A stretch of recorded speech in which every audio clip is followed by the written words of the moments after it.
What's up, ladies and gentlemen of YouTube? Boogie2988 coming at you live once again through the power of the internet. And people keep asking me which games I'm looking forward to this year. So I thought I'd make this video showing you my top 10 list of most anticipated games for the year. Now keep in mind that just because a game doesn't show up on this list doesn't mean I'm not looking forward to it. We only have room for 10. And just because your game doesn't make the list doesn't mean I'm not looking forward to it. Chances are I'm going to play every single game that comes out in 2015 if I can. Coming in at number 10 is Uncharted 4, and what can I say?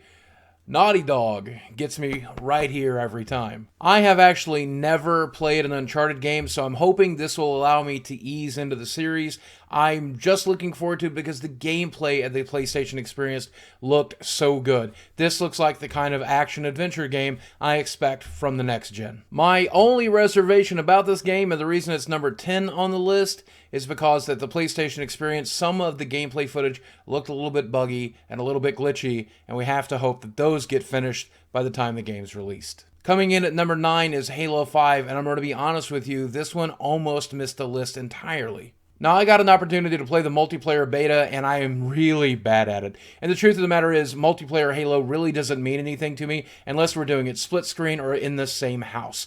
What intrigues me about the Halo series is now that I'm finally caught up with the storyline, I am really interested in seeing what they're going to do for the Halo 5 single-player campaign. The reason this game almost didn't make the list is because 343 Studios dropped the ball so terribly with the Master Chief Collection, and a lot of people are really concerned that this game is not going to be up to par when it's released. Fingers crossed, they can't get this one wrong, can they? Coming in at number 8 is Bloodborne, and now this is probably a weird entry because I'm not the biggest fan of Dark Souls 1 and 2. I've never completed either. What really piques my interest in this game is the setting that they've chosen. The idea of a Victorian, gothic horror nightmare game is awfully interesting to me, and if it has that Dark Souls gameplay that everybody raves about, then it's going to be interesting for me to try. I'm actually not a big fan of scary games, but recently, whenever a new scary game comes out, me and my friends have gotten together to play them together because it's just so fun to watch people react together, and I think that's something we'll probably end up doing with at least part of Bloodborne, and I'm really looking forward to that. Speaking of scary games, number 7 is Dying Light, which just comes out in a few days. Zombie survival has been done to death, but I like the idea of parkour plus zombie survival. Frankly, this game looks like a well-done Dead Island that has a lot more features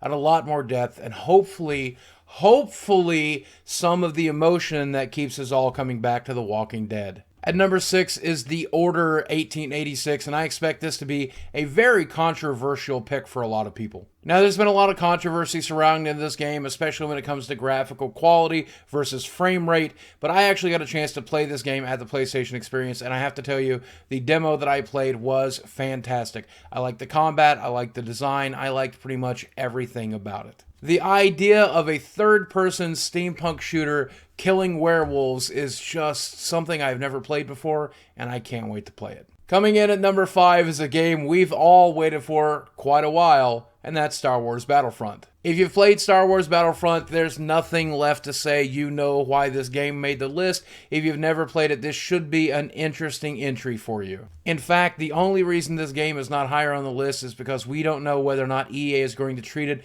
with the honor and glory that it deserves, or whether or not it's going to get some sort of Battlefield 4 treatment.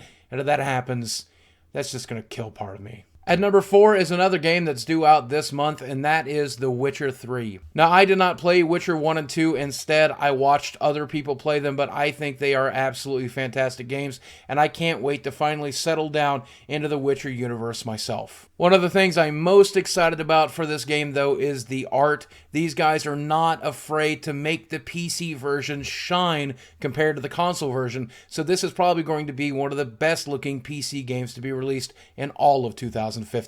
At number 3, being developed once again by the folks over at Rocksteady, we have Batman Arkham Knight. Now, Origins was definitely a letdown, but the 2 games developed by Rocksteady were pretty damned good. And if you have seen the trailers for this one looks dark and brooding and awesome. Now, since this one is being developed for current-gen consoles, we never know whether or not they're going to get it right, but fingers crossed, and Rocksteady has a hell of a track record, so let's hope they can hold it together. My second most anticipated game of 2015 is No Man's Sky, and before you start screaming at me in the comments, let me explain why. I have no idea if this game's going to be any good. I have no remote clue, okay? I have no idea whether or not they're going to be able to deliver on the incredible promises they have made.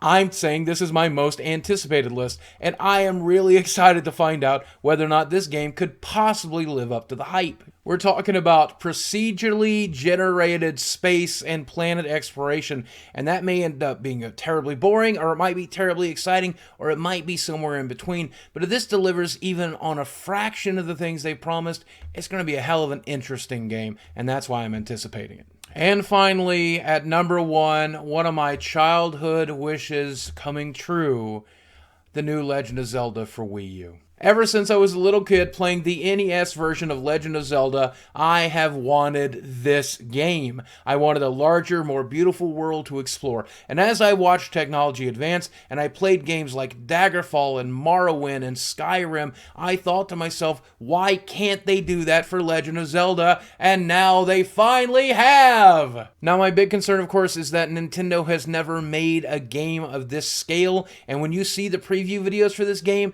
the scale looks absolutely gigantic. There's a real chance that this game may not be as exciting as we're all hoping it'll be. But if they get this one right, if they get it right, this will be one of my favorite games of all time, and I cannot wait to play it. All right, that's it. That's my top 10, the games that I'm most looking forward to during the year. There are a lot of games that are not on this list that I'm looking forward to, and if there's some games that you're looking forward to that were not on this list, if they're on your radar, let me know in the description box below. I will be sure to check them out. Like I said at the beginning of the video, I'm going to try to play every game that comes out in 2015 so that we can stream it or talk about it. Now do me a favor, like this video, share it with your friends if you feel like you should, and as always, thanks for watching. I love you guys very much, and I'll speak with you soon.